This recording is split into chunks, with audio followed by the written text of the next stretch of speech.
Newsfirst, Newsline with Faraz Shaukatali. And a very good evening to you and a warm welcome to this very special edition of Newsline, Newsline Weekend Special.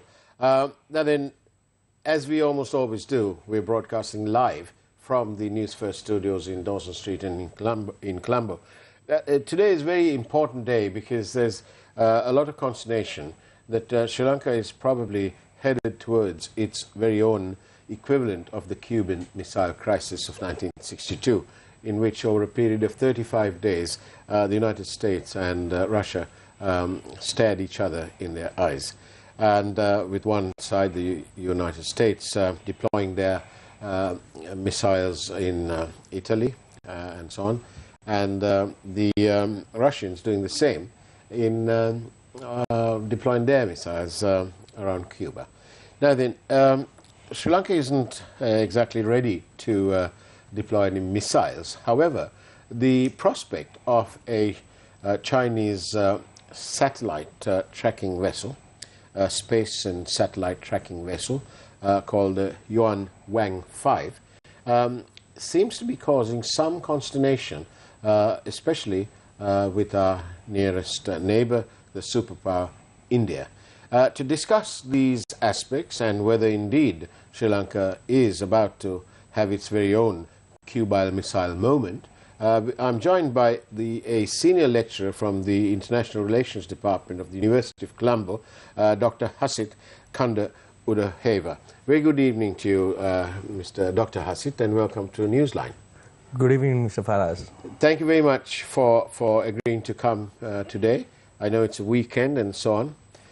Were you queuing for fuel, or were you doing Obviously, last 3 days I was there, but luckily I got 20 liters yesterday. Oh, bravo. Well, you're lucky. I, of course, had my spare can, which was stored in my garden, and someone last night decided to come and steal it.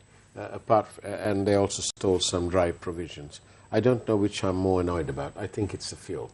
But then it's the state of our country that when people come in and go around stealing fuel, and especially more than fuel, when they come and steal dry provisions, that must say something about the state of our country's food situation. Yes, it's real because everyone is suffering, and now we can see some sort of anarchy. We are moving toward anarchy, and the people are not caring about the law anymore. This is a very serious situation for us, and this can be lead a very political as well as social instability very soon. I think we have to address these issues. And of course, right now, India has been the so-called first respondent, if you like. And with our long and historical links with India coming into play, India has helped us a lot in this darkest of our moments. I don't think it was as dark as this, even during the war years. That's on the one side. And then, of course, we have the Chinese, who have a lot of commercial interest, let's say, in Sri Lanka, and they've given us all sorts of loans and whatever, and so they also feel very much part of Sri Lanka, and yet the very fact that one of their space and satellite tracking vessels is going to be calling in Sri Lanka, they call it for replenishment of supplies, seems to be causing great unhappiness with India. Why do you think that is, Dr. Hasit? I think we have to think about from the Chinese perspective. Over the last 4-5 months, India helped us first, and they become a very first responded, and also they increased their presence in Sri Lanka by providing the essential aid. Specifically almost nearly $3.9 billion worth aid, and even last week they delivered the humanitarian aid. So in this scenario, India's presence in Sri Lanka and also India's position as a first responder for the region, especially in the South Asia, has been established and verified by the Sri Lankan Darkest movement. And this is a great opportunity that India to show that India is able to control and India is able to provide the net, become the net security provider of the region. So in that sense, China might feel some sort of threat that India is moving back again to Sri Lanka. So this is all about the geopolitics. And China, I mean, I personally believe China has not only the commercial value, they also have a very good and broad strategic values in case of next new Cold War scenario. And also, if you look at in the broad sense, at these moments we are in a deep economic crisis. So China might want to take some advantages, especially the Sri Lankan negotiation with IMF also, by taking this opportunity. Yes, but also India too will feel sort of annoyed because they feel that their security of their various high security installations might be peered into by China using this vessel within so much close proximity to India, coming as it is, they say they'll be calling it Hambantota. Of course, when we consider that, and in terms of technical jargon or technical understanding, whether this vessel is berthed in Hambantota and then trying to use its technology to peer into India, there won't be surely that much difference whether they were 20 miles away in the international waters and doing the same thing. I don't know how much of this technically is possible. I know that you're not a technical person on this, but I'm only posing the question from one of common sense. Yes, Faz. Actually, we have a question whether the Yang 5 is actually the space technology tracking ship, or whether it might be the PLAN, a deep surveillance ship. So we don't know about the nature of the ship. We don't know that. I mean, from the images that we've seen, you can see that it has, we can only see about 2 on the screen, but it has about 5 rather large satellite dishes and so on.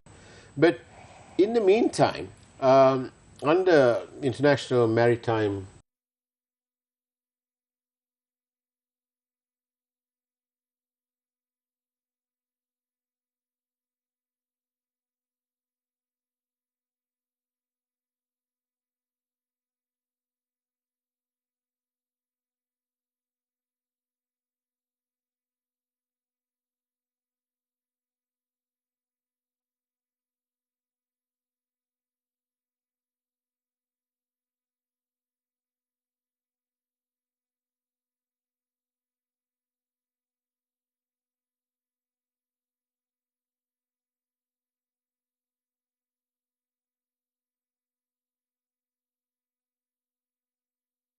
capability, that means ammunition, all of the details are public. But in China, those details are remain very secretive. So obviously, India has a right to concern about their near neighborhood situation. I mean, personally, I can say that Indian Eastern Naval Command might go to the high level alert. You were speaking about innocent passage and what is who defines it. Under international maritime law, of course, it is defined. And in the absence of a declaration of war or some form of hostilities, it is then deemed to be innocent passage. But nevertheless, and I'm sure that the Indian side will be fully aware, but don't you think that between these two, Sri Lanka is between a rock and a hard place? It's almost like you jump there or you jump here. The thing's the same, you're jumping from the frying pan into the fire. On the one side, we can't possibly not be sympathetic to India's concerns. And on the other side, currently, where we have our president who declared that the IMF talks are very successful is what he said, and yet he, in an article in the local FT, there is reference to the president saying that it may not happen, that it has been pushed back to September. That's on the one side. But then on this side, we have the Chinese declaring that they will support Sri Lanka at the IMF. So, you know, is it that there is a trade-off?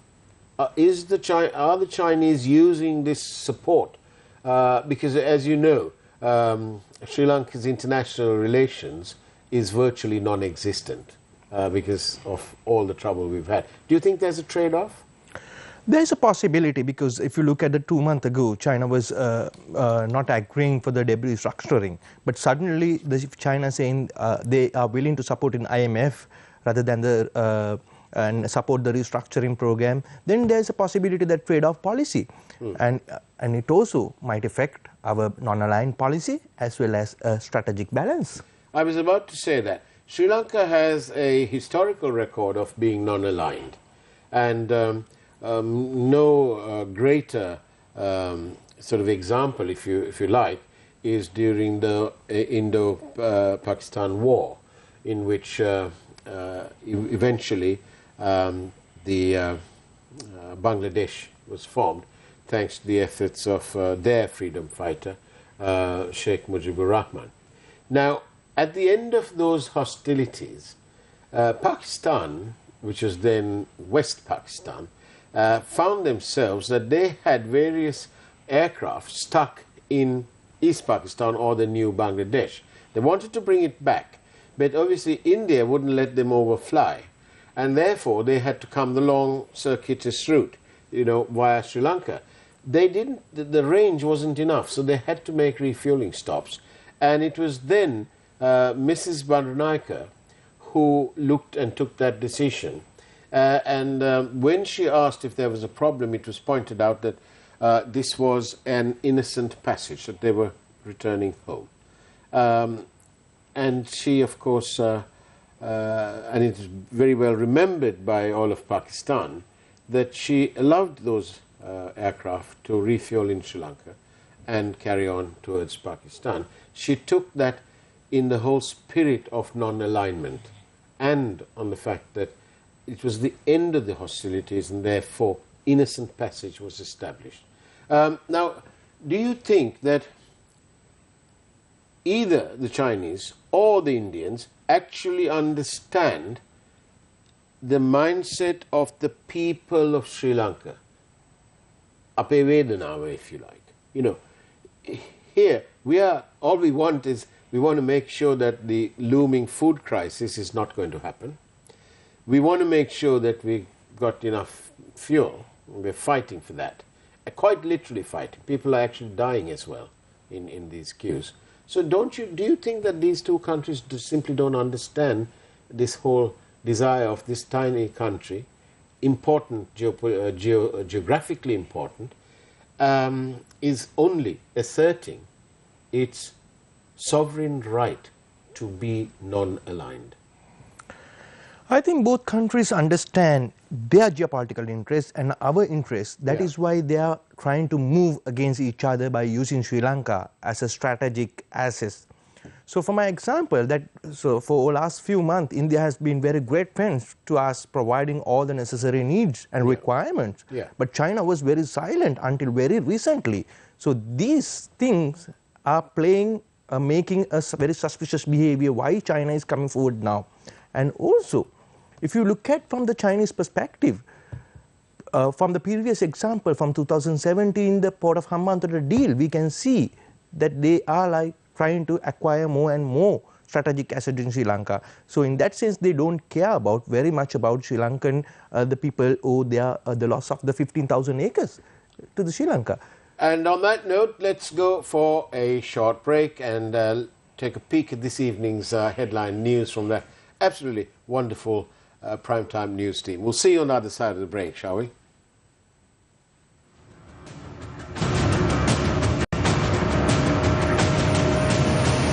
News First, Newsline with Faraz Shaukat Ali. Shootings continue while emergency in place.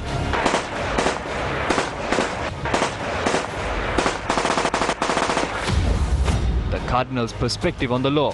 රටේ තියෙන්නේ අවනීතිය බලවත් අයගේ නීතිය තමයි රටේ තියෙන්නේ. How will fuel be issued from tomorrow? Did the Chinese observation vessel enter Sri Lanka from Hambantota?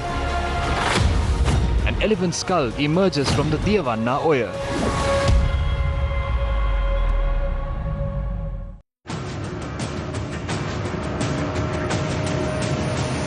Newsfirst, Newsline with Faraz Shaukatali.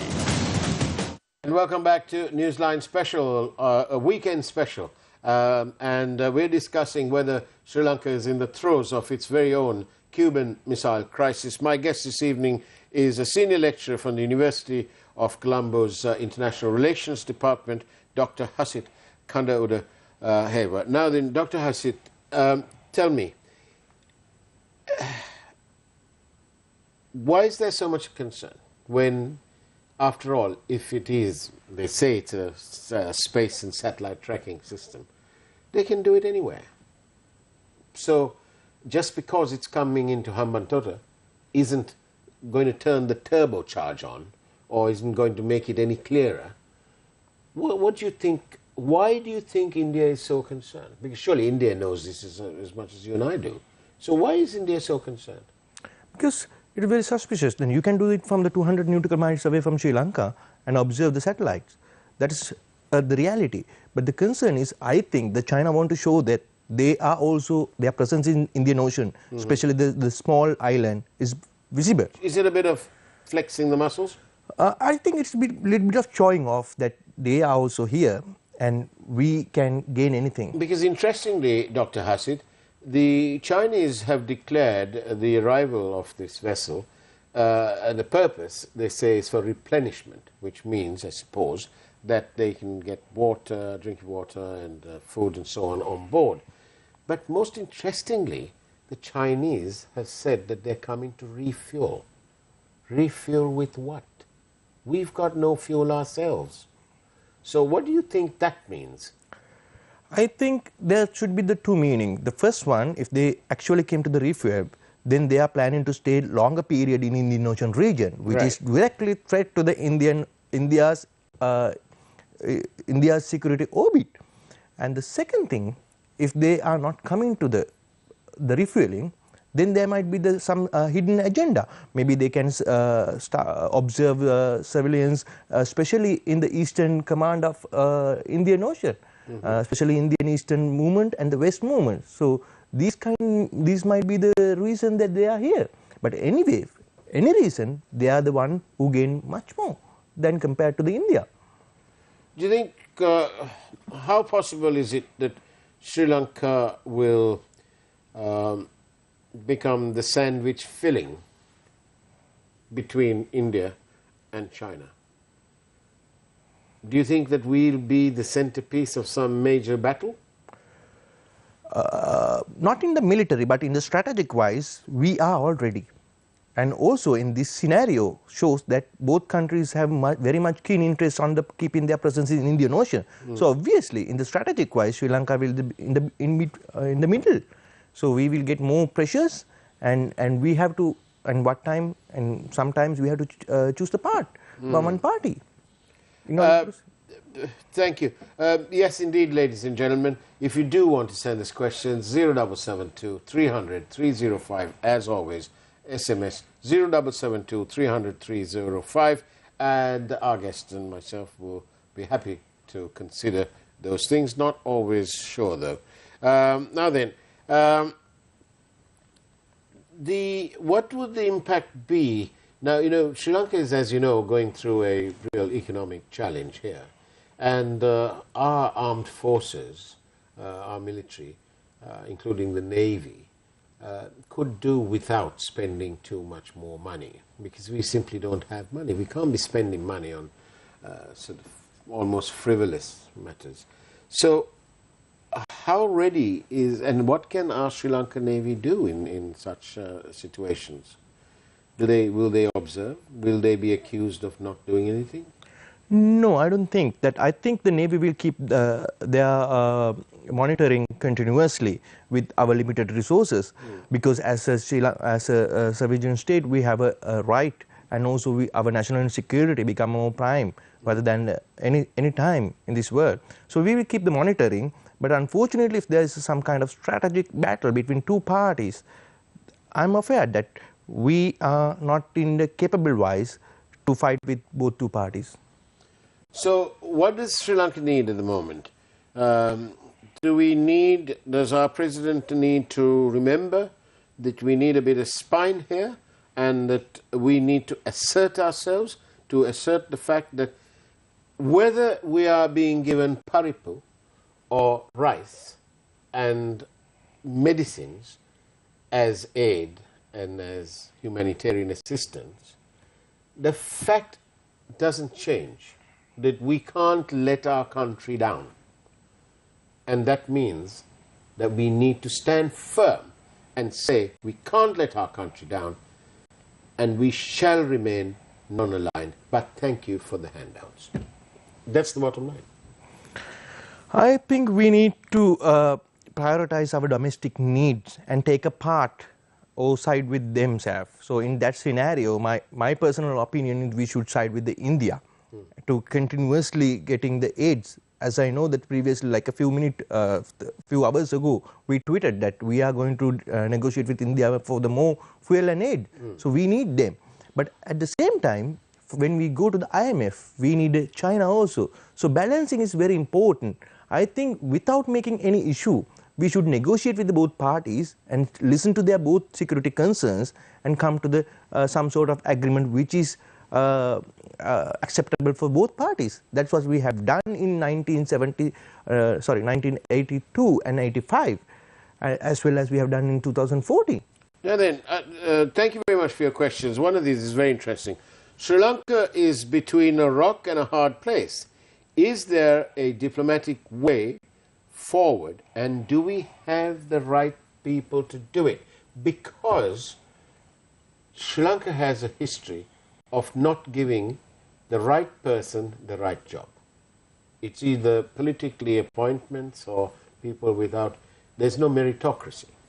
So that question is valid now, because in between all this business that's going on in our country politically, we don't seem to have a documented plan for to collect dollars, save dollars and increase dollars. We don't seem to have a documented plan. The IMF are obviously not going to give us any money if we don't have this documented plan on debt sustainability.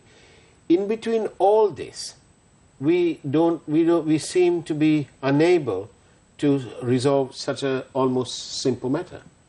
What do you think that the government's priority should be? My personal perspective, the people first, rather than the international friends. And the second one, we need to establish a proper channel, a communication with all our donors in order to ensure that we are getting everything we need. And also, we need to appoint the correct people who has a very well awareness about the real politics as well as practical knowledge. So both need to be combined in order to drive this Sri Lanka out of this crisis. I have seen in the last weeks that Ranil Wickremesinghe, after he became the president, the various sort of appointments have been made. But in all honesty, I'm stood there watching this thing as a member of the public, and I'm thinking to myself, really, why can't he make appointments? Why can't we have an economic recovery council or a set of advisors for that, rather than appointing advisors who are not really, their speciality is anything other than economics.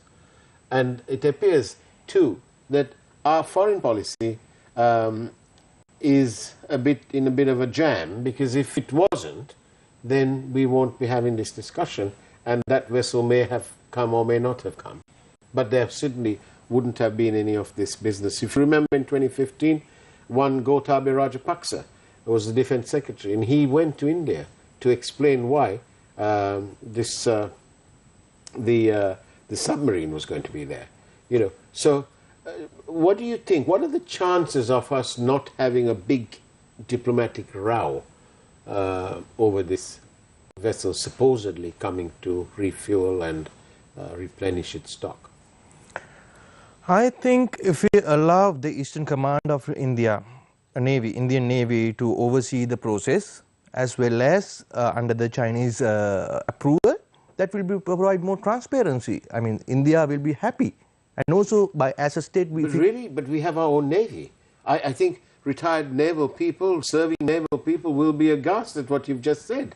We are an independent sovereign nation. Why should we have some? We are not in a war situation. No, I'm not saying that we should separate our navy. We should give that opportunity also, but we have to satisfy the Indian interests also in this matter, because they are taking this matter very seriously. But that would mean that Sri Lanka is almost a satellite state of India, which we are not. We are a sovereign country. No, I don't think. But if India want to clarify some matter, and by giving the assurance and also letting both parties, I mean India and China, to negotiate on this ship and having agreement on that, is not undermining our sovereignty. It is also negotiating with them in order to keep the processes very transparency. So that is the way we need to do. If we are the forward country which practice the non-aligned policy, on all matters, we need to ensure that transparency in our foreign policy, and showing that we are not giving any priority for any state. We consider all states are equal.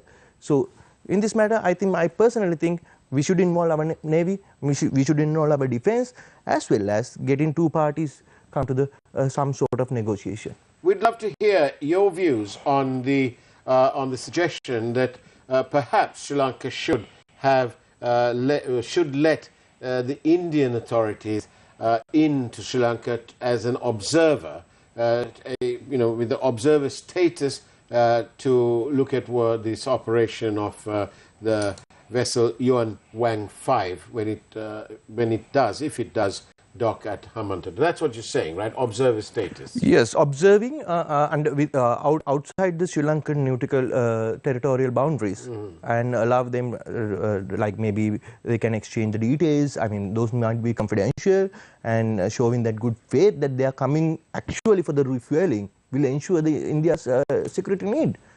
And also, obviously, once they come to the Hambantota, India will deploy more ships to cover the strategic areas. So we don't want, in this situation, we don't want any strategic battle, specifically very similar to the Cuban Missile Crisis. We want to avoid that at all costs. So that is why I'm saying that there should be a diplomatic level engagement with involving some key persons in the defense and other sectors also. So, like I say, thank you very much for all your questions, and we'd love to hear from you for your views on what Sri Lanka should be doing about the docking of the Yuan Wang 5 vessel, expected in the port of Hambantota on the 11th of August, and what your views are on how we should be dealing with India and also with China. Dr. Hasit, thank you very much for being on Newsline. It's been wonderful, near half an hour now. Thank you very much, and we look forward to seeing you on our network again. Yeah, thank you, Faraz. And that's the way it was on Newsline Weekend Special. Is Sri Lanka in the throes of its very own Cuban Missile Crisis? Time will tell, especially over the next few days. Let us know your thoughts on 0772 300 305, and we'll be happy to consider your questions too. And on that note, it's now time for the primetime news from the Newsfirst team. Take care, have a great evening ahead of you, and as always, God bless you all.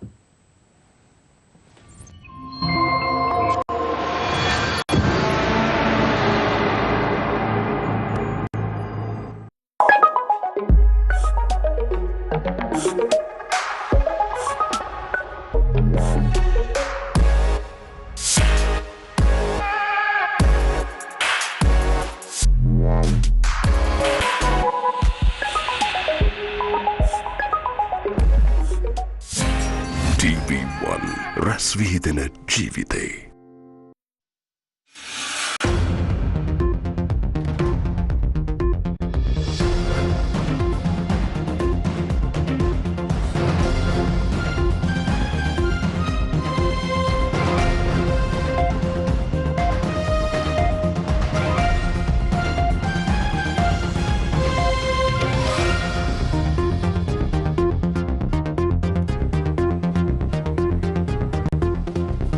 Very turbulent times in Sri Lanka, with both what's happening here inside the country and also external geopolitical matters that are adversely influencing Sri Lanka.